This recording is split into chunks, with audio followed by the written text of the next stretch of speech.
Hola, ¿cómo les va? Soy Mariana Vendevsky y vamos a ver ahora las bases anatómicas del lenguaje, que como les voy a explicar en un ratito van más allá de lo que quizás previamente sabían del área de Broca y el área de Wernicke. Esto viene de un modelo clásico que es del siglo XIX.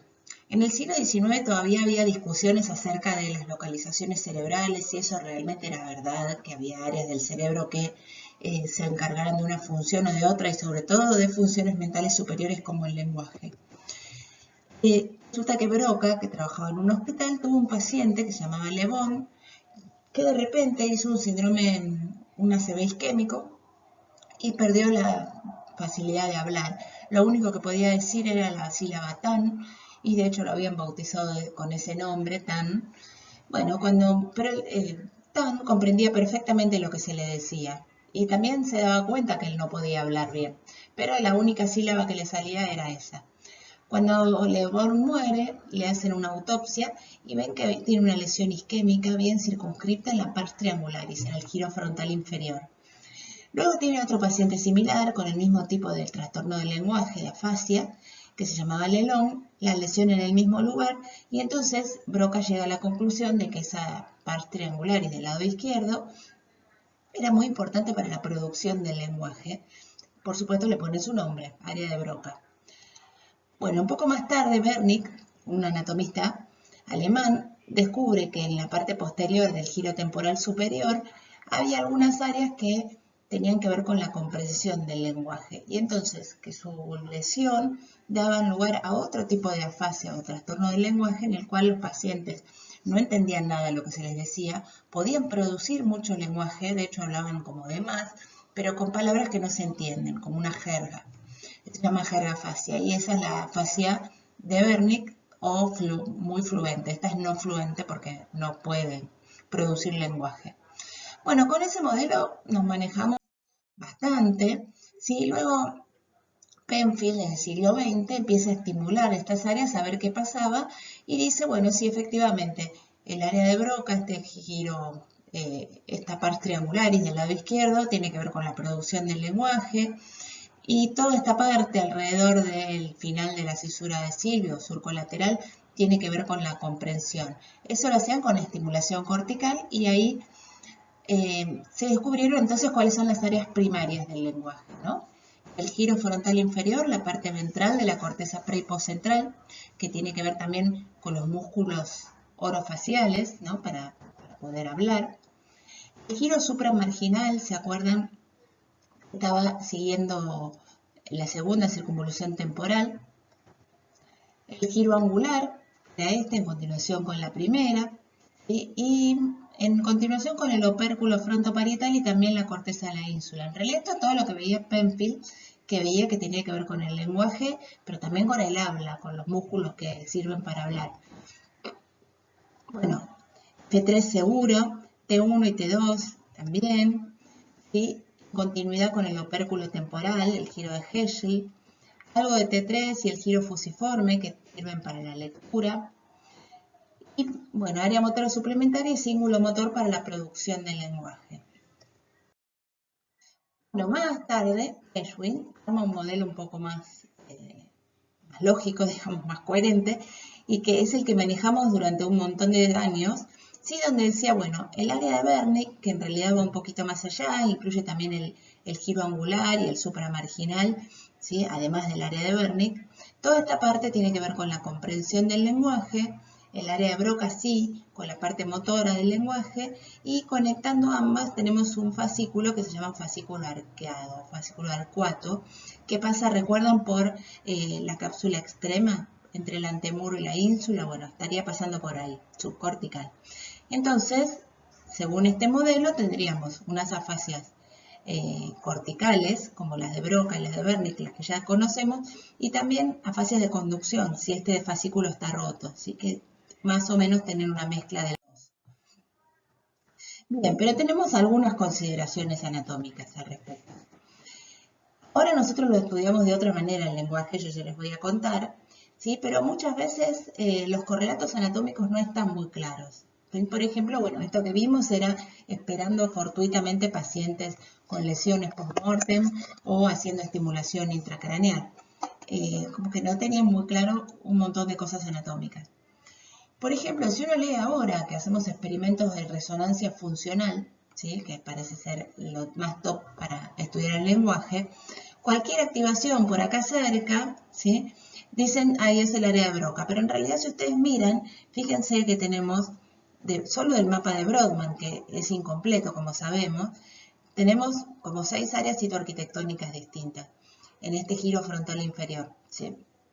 En cambio, hay ahora un mapa más nuevo todavía que son 180 áreas en vez de las áreas de Brodmann, así que imagínense que es más preciso todavía.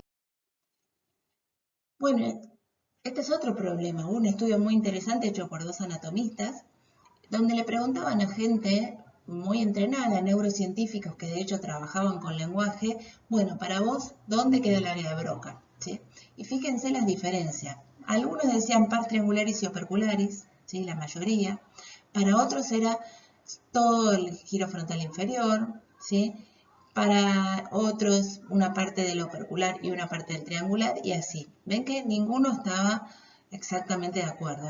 Hay un 1% que ni siquiera marca la pars triangularis. Lo mismo pasa con Wernicke, ¿sí? ¿Dónde queda el área de Wernicke? Lo mismo, ¿sí? La definición de estos autores es esta, pero Geschwin la ponía más acá.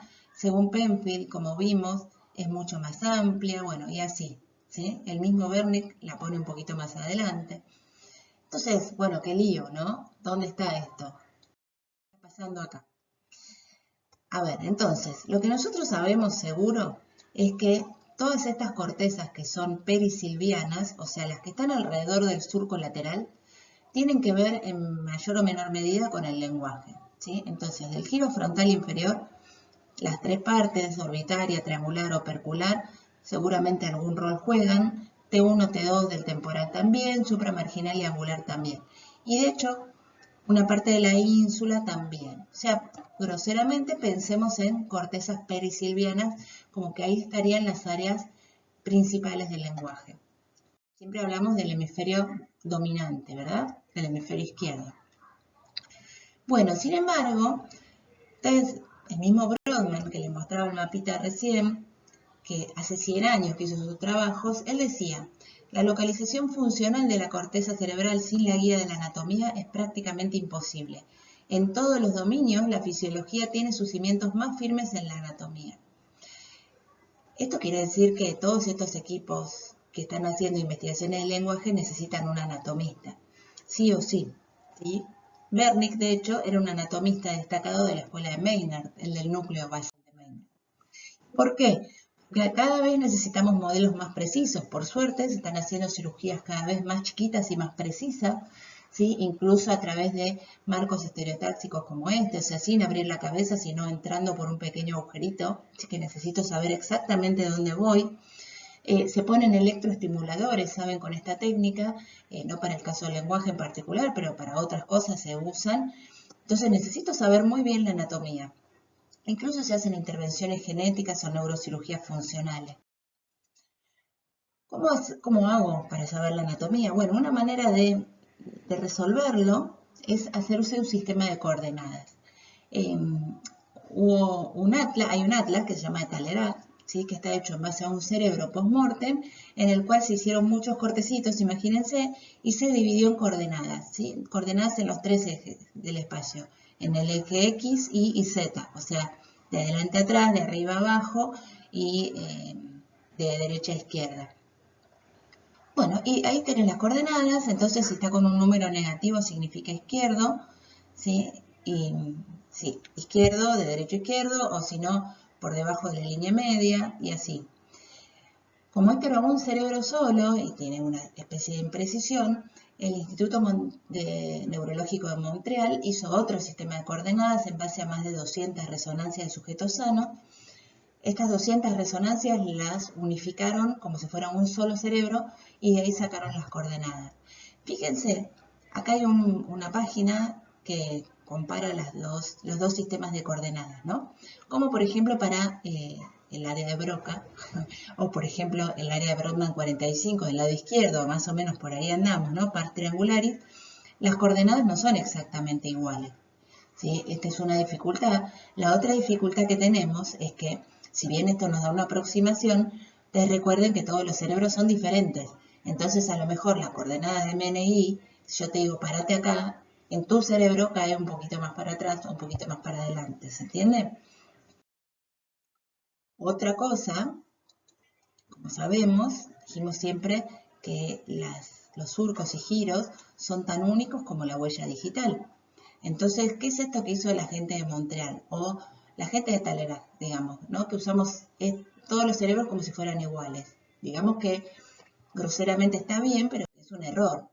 De hecho, miren, acá tienen mi propio cerebro, siempre lo pongo de ejemplo para no tener conflictos ni hacerle firmar consentimiento a nadie. Bueno, ahí tenemos el surco lateral, ahí tenemos el surco central, como para ubicarnos, eso sería precentral, y este sería el giro frontal inferior, ¿verdad? Giro temporal superior y temporal medio. Bueno, tenemos las dos ramas del surco lateral, esto ya lo sabíamos, entonces, ¿qué me dividen? En pars orbitaria, triangular y opercular. Ahora miren, bueno, tengo el giro supramarginal y el giro angular, ¿no? Siguiendo este hacia arriba, T1 y T2 para el angular. Ahora miren, ¿qué es eso que tengo ahí? Es una variante, un surco accesorio, ¿sí? Lo mismo estos de acá, lo mismo estos tres de acá. Eso lo tengo yo y lo tiene otra gente y alguna otra gente no. Entonces son cosas a contemplar y tampoco sabemos muy bien con qué tienen que ver, ¿sí? Yo, por ejemplo, tengo tres de estos, hay gente que tiene dos, hay gente que tiene cuatro. Bien, estos dos, ¿ven? Son surcos accesorios. Bueno, es el tema de investigación de mi tesis de doctoral, Mariana. Entonces, bueno, viendo todo esto, también estamos rumbo a un cambio de paradigmas en neuroanatomía. Piensen ustedes que una función tan compleja como el lenguaje, en verdad, si uno piensa que funciona en serie, ¿no? Que va del área A al área B con el fascículo tal, sería como muy rudimentario todo, ¿no? También hace unos años, con base a todo esto que les cuento del paciente TAM y de otros pacientes, se pensaba que cada área tenía una función, o sea, llegamos hasta ahí, estaba bien, pero lo que se pensaba era esa función está solamente ahí y no puede ser lesionada, no puede ser reemplazada por ninguna otra una vez que se lesiona. Sí, pero en verdad esto que les digo, ¿no? Tanto el lenguaje como por ejemplo la memoria o el pensamiento abstracto, si funcionaran así, no serían tan eficientes. Hoy sabemos que funcionan como redes, ¿sí? Que es mucho más dinámico todo. Son redes que funcionan en simultáneo y en paralelo y que están organizadas jerárquicamente. ¿Sí? En el caso del lenguaje, entonces, van más allá de Wernicke y Broca en el hemisferio dominante. O sea, ese modelo ya no va. ¿Sí? Incluyen otras áreas en ambos hemisferios, o sea, también el hemisferio derecho, e incluso en el cerebelo y los ganglios de la base. Pero bueno, hay áreas del lenguaje que son principales y accesorias. O sea, en realidad casi todas las áreas corticales pueden contribuir al procesamiento del lenguaje según los requerimientos particulares del momento. No todas son áreas primarias del lenguaje, ¿sí? Lo mismo que pasaba cuando estudiábamos sistema motor, sensorial, veíamos que había un área que era muy importante y que había áreas accesorias. Hay áreas que se usan para el lenguaje como áreas de memoria de trabajo, pero que no son áreas primarias del lenguaje. ¿Sí? Entonces, las áreas principales, ¿cómo se definen? Su contribución es central para el procesamiento del lenguaje y su daño lleva a un deterioro en la producción o en la comprensión del lenguaje. O sea, Broca y Wernicke, si se dañan, siguen dando lo mismo, eso sigue igual. Ahora vamos a ver cómo estudiamos para saber entonces cuáles son las áreas, cómo hacemos para no esperar que la gente se lesione o que tenga fasias para saber. ¿Sí? Hay distintas maneras de estudiar el lenguaje y eso es lo lindo de hacer anatomía en vivo. Digamos, esto no lo podemos hacer post-mortem porque no sabemos la función, pero en vivo podemos hacer cosas como esta. Entonces tenemos una manera de saber cómo habla, ¿sí? Eso se hace mediante evaluaciones neuropsicológicas donde le hacen distintas pruebas y ven si la fluencia está bien, si comprende bien, si tiene buena nominación, etcétera. Luego tenemos técnicas de resonancia magnética donde vemos dónde, o sea, qué parte del cerebro es la que está haciendo esa función del lenguaje en particular. Y con la ayuda de algunas técnicas de neurofisiología que se llaman potenciales relacionados a eventos, también además del dónde podemos saber cuándo, porque nos da digamos, una aproximación temporal, ¿no? Podemos saber en qué momento y quién se activa primero y quién se activa después. Ahora les voy a explicar cada cosa. Empecemos por los potenciales relacionados con eventos. Vamos a dejar la neuropsicología para las clases de neuropsicología. Esto es una derivación del electroencefalograma. Ustedes vieron que el electroencefalograma, uno pone muchos electrodos y va comparando un electrodo con otro la actividad del cerebro. Lo que se hace es poner un estímulo, ¿sí? Que es el evento, que puede ser visual o auditivo, lo que sea, ¿sí? Y bueno, esto está registrado, está amplificado por el mismo aparato de encefalograma, se promedia la señal y se obtiene una respuesta bien grande, ¿sí? Que está alrededor de los 400 milisegundos, que se llama potencial relacionado con eventos. Entonces puede ser cualquiera, o sea, dentro del ritmo del electroencefalograma yo obtengo una respuesta más grande, que es la llegada de eso a algún lugar de la corteza. Esto apareció así, miren, en los 80 estaban haciendo experimentos con electroencefalograma y vieron que había cambios cuando había alguna incongruencia del lenguaje. Por ejemplo, si yo decía tomo mi café con leche y azúcar, estaba todo bien. Si yo decía tomo mi café con leche y perro, le decían al paciente, aparecía una onda así, ¿no? Como que detectaba de alguna manera esta incongruencia. A esta actividad la llamaron N400. Bueno, esta N400 es sensible a las palabras en todas sus modalidades, o sea, tanto leídas como habladas, ¿sí? Está, bueno, 400, la más común, pero entre los 200 y 700 milisegundos aparece. Y bueno, si bien está en todo el cerebro, lo ven en áreas centroparietales y miren, un poco mayor en el hemisferio derecho. O sea, estamos hablando de una función del lenguaje en el hemisferio derecho. Y es sensible al contexto, o sea, a lo mejor la frase no es tan descabellada según el contexto en el que se la dicen. Hay otras de estas ondas neurofisiológicas para estudiar el lenguaje, por ejemplo, una que se llama Lexical Processing Negativity, ¿sí? Palabras que son frecuentes versus palabras infrecuentes, esto con palabras escritas nada más. Temporal izquierdo también, hay una onda ahí en el temporal izquierdo, que es esta, que indica que el primer paso en el procesamiento lingüístico se completó. Después hay otra anterior, Left Anterior Negativity, que es sensible a manipulaciones semánticas, ¿sí? Está en el frontal izquierdo y es mayor ante oraciones que usan más memorias de trabajo. Esto se los cuento como ejemplo, no es necesario que lo sepan, pero para que sepan todas las maneras que hay para estudiar el lenguaje. Hay otra, P600, que es sensible a errores sintácticos, ¿sí? Pero también depende del contexto y está en áreas posteriores. O sea, ahí ya vamos viendo que hay áreas que no tienen mucho que ver con Broca y Wernicke necesariamente. Bueno, la reso funcional, ¿cómo funciona? Vale la redundancia. Lo que hace es una técnica que se basa en el contraste dependiente del nivel de oxígeno en la sangre. ¿Sí? Acá vemos unas neuronitas en reposo y el flujo sanguíneo. El área cerebral que está haciendo una tarea consume un poquito más de sangre. Es mínimo, por supuesto, la diferencia, porque el cerebro siempre está funcionando y consumiendo sangre, pero bueno, esa área en particular empieza a consumir un poquito más de sangre. Esa hemoglobina que se entrega a esas neuronas se desoxigena, se convierte en desoxihemoglobina y esa desoxihemoglobina el resonador la puede ver de otro color, tiene otra propiedad ferromagnética y entonces se comporta como un imán. Eso mediante mucha amplificación y promediación y un montón de cosas se puede sacar una imagen como les muestro. Entonces acá el estímulo, yo uso el estímulo que quieran, puedo hacer cualquier tarea, ¿sí? Depende de lo que quiera estudiar. En el caso del lenguaje va a ser algo leído o algo para escuchar. ¿Sí? En general tratamos de que no hablen, que piensen en las palabras eventualmente si queremos evaluar producción del lenguaje porque se mueve sino toda la cabeza. Y luego se mete en el resonador como siempre, tiene una botonera donde va a responder la tarea que tenemos que hacerle, ¿sí? Y bueno, y toda la cuestión del procesamiento donde se adquiere la imagen en el momento que aprieta el botón, por ejemplo, o que hace la tarea. ¿Sí? Entonces, bueno, hay distintas maneras de hacerlo. Uno puede hacer un estímulo único o ir haciendo varios estímulos chiquititos. no importa obtener una respuesta hemodinámica mayor o menor, y lo que hace la máquina es dividir todo el cerebro en cubitos muy chiquitos del tamaño de un granito de pimienta, imagínense, que se llaman voxels. Entonces se estudia voxel a voxel qué pasó, si hubo esta desoxigenación de la hemoglobina y dónde.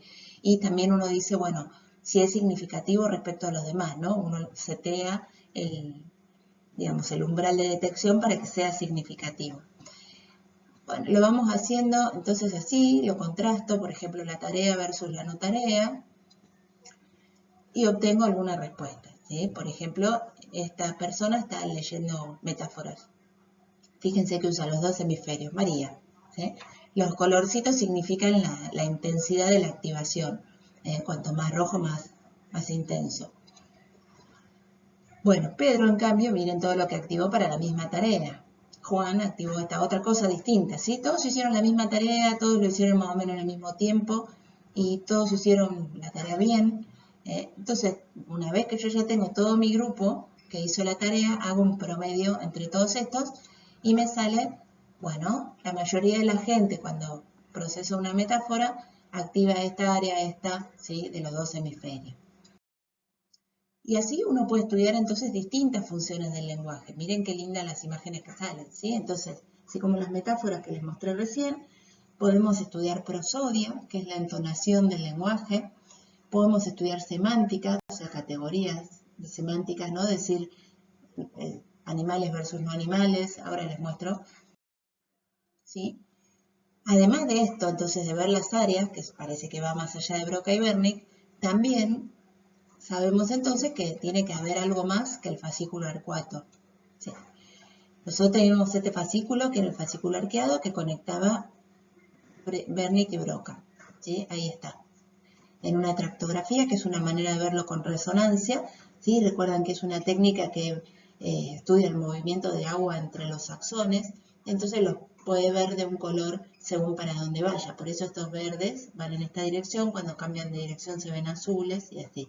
Pero podemos estudiar punto a punto una fibra, ¿sí? Este es el fascículo arqueado de esta persona, pero en realidad, si uno hace muchas veces distintas personas, siempre es distinto, ¿sí? O sea, en esto también hay variabilidad. Y de hecho, además de ese fascículo, para todas estas áreas que estuvimos viendo con los potenciales, con la resonancia, tenemos un montón más, ¿sí? Que ahora vamos a ver.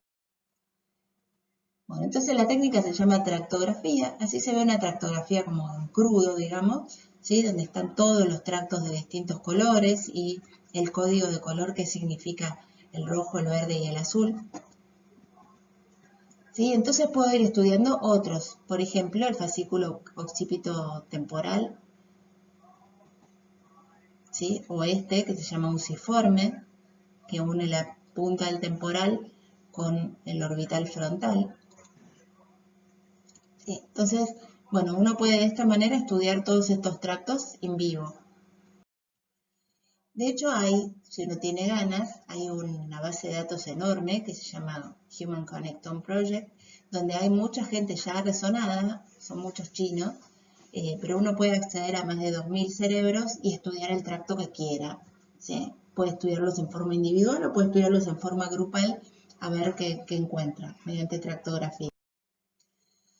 Bien, lo más divertido es hacer coincidir lo que uno ve con la resonancia funcional con lo que uno después encuentra en la tractografía, ¿sí? Entonces ves que además del fascículo arqueado tenés algunas partes que van al prefrontal, ¿sí? Tenemos estas otras partes que van a la parte inferior del temporal, otra parte que va a las cortezas de asociación, ¿no? Parieto occipital.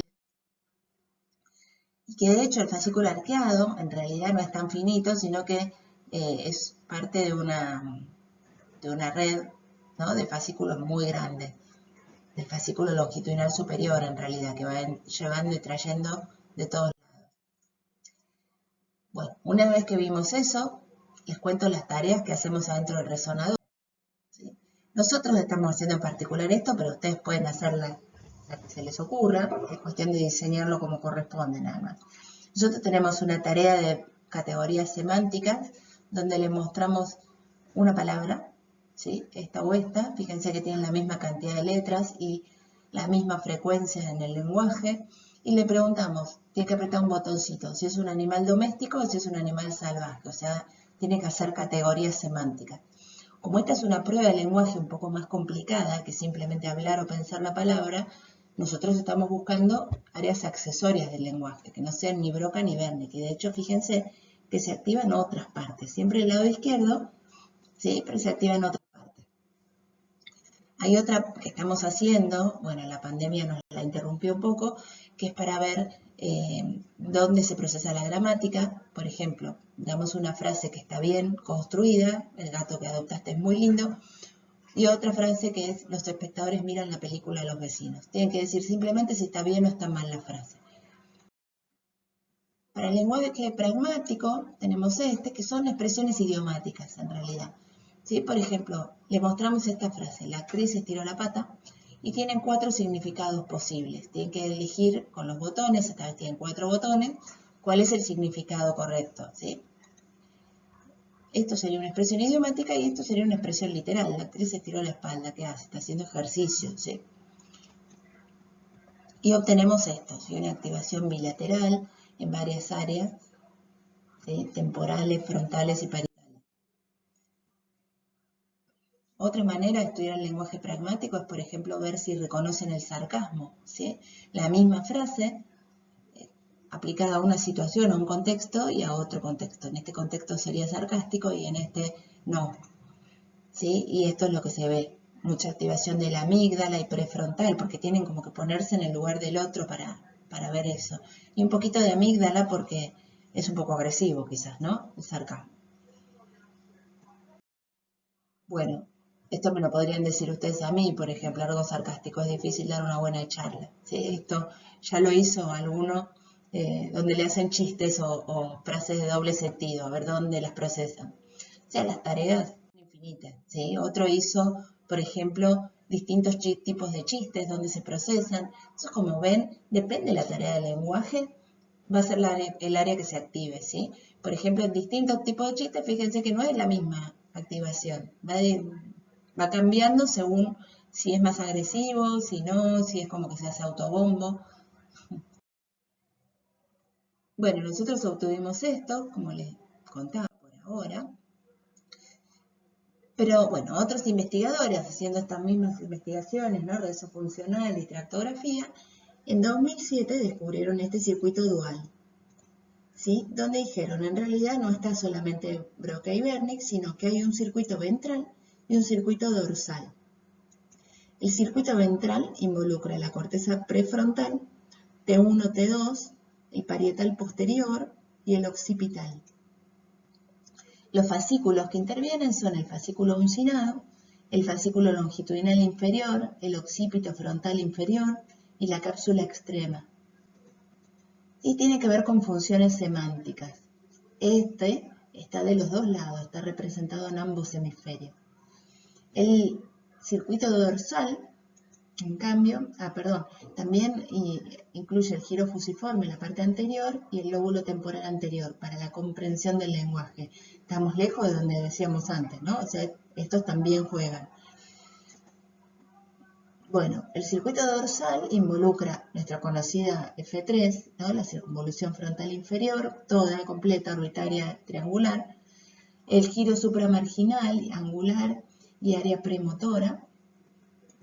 Los fascículos son el arciforme y el longitudinal superior, ¿sí? Recuerden que este se mete dentro de este, y tiene que ver más con el procesamiento motor del lenguaje. Pero bueno, en 2014, estos, Catani y Bambini, si quieren les subo después el paper porque es muy lindo, hacen más experimentos con tracto con rezo funcional y además hacen experimentos en primates y en nenes chiquitos. Y lo que dicen es que hay, en verdad, 5 redes del lenguaje. ¿Sí? Este es el modelo actual que estamos tomando ahora.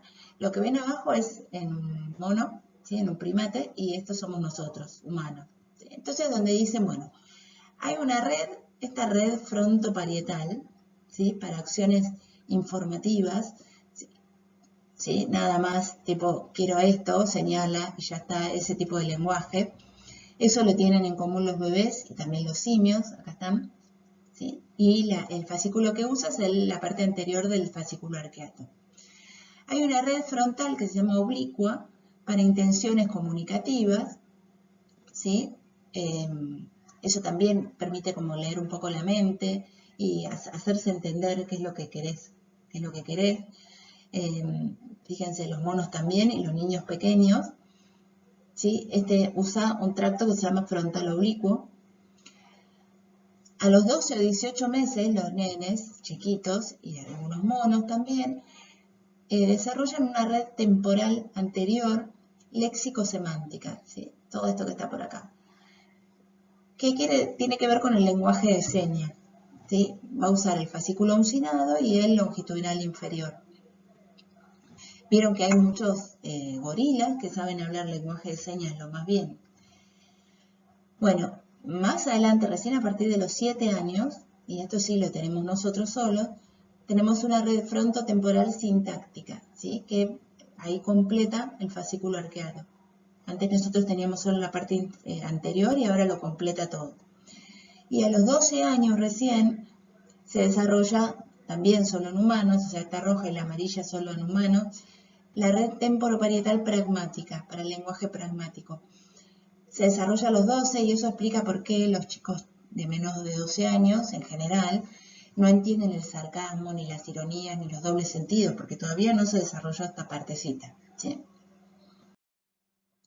Bien, ese es el modelo actual. Ahora, para complicarles aún más las cosas, les cuento respecto a esto de que se lesiona un área y sonamos, este concepto de la plasticidad cerebral. Si ustedes saben que las neuronas y la glía pueden alterar su estructura y su función en forma transitoria o permanente en respuesta a una variedad de presiones que pueden ser externas o internas, ¿sí? Como por ejemplo experiencias que uno tenga o aprendizaje. En este momento, si me están prestando atención, están haciendo plasticidad neuronal, por ejemplo.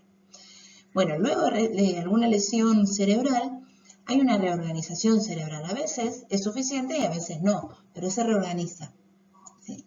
Puede ser que haya neuronogénesis en algunos casos, ya hablamos que hay lugares del cerebro que fabrican neuronas activamente, o puede ser que recluten áreas accesorias, todas estas áreas que no eran ni Broca ni Wernicke, que empiecen a reclutarlas tanto en el mismo hemisferio como en el hemisferio contralateral para tratar de hablar, ¿sí? Eso lo que ven ahí es la neuronogénesis que les contaba, neuronas nuevitas que se están formando en el hipocampo. Esto explica por qué los pacientes que tienen una afasia, si son suficientemente estimulados, o incluso chicos chiquitos a los que se les saca por alguna cuestión, por ejemplo una encefalitis de Rasmussen, se les saca el hemisferio izquierdo, terminan desarrollando de alguna manera lenguaje. Bueno, ahí tienen, ¿sí? Las edades de estas neuronas que se están formando. Y de hecho, ya para ir terminando, les muestro más partes de nuestros experimentos. Estos son pacientes que tienen epilepsia con origen en el hemisferio izquierdo, epilepsia refractaria, se tienen que operar, o sea que es un hemisferio que está muy castigado. Sin embargo, el rendimiento cognitivo de estos pacientes es normal. Cuando hacemos la prueba esta de las metáforas fuera del resonador, se parece mucho al de los sujetos de control. Sin embargo, miren lo que es la resonancia. Para poder hacer esa tarea, mete mano de áreas accesorias que ni siquiera dijimos ahora que existían, ¿sí? Se prende fuego todo el cerebro para tratar de hacer la tarea en el mismo lugar. O sea, fíjense la plasticidad que tuvo este sujeto, que tiene su lesión hace mucho, entonces le dio tiempo a hacer todas estas conexiones nuevas y a poder compensar lo que le pasa. Bueno, entonces quiero que les quede claro que creo que Wernicke ha muerto. Este título tan dramático no es mío, es de estos anatomistas que yo les decía, ¿sí? Pero bueno, básicamente eso, ¿no? Tenemos que dejar atrás el modelo clásico de la neurobiología del lenguaje y pensar en estas áreas nuevas que les contaba. Igual hay cosas que todavía no sabemos. Por ejemplo, ¿qué tipo de sistema biológico es? No es como el sistema motor sensitivo, etcétera. No sabemos cómo se relaciona con otros sistemas en nuestra especie y en otras especies. Ya vemos que otras especies tienen su lenguaje. El modelo clásico que teníamos antes hacía pensar como que las neuronas de ese lugar estaban especializadas en hablar o en entender el lenguaje. Y en realidad no, son neuronas como cualquiera, ¿sí?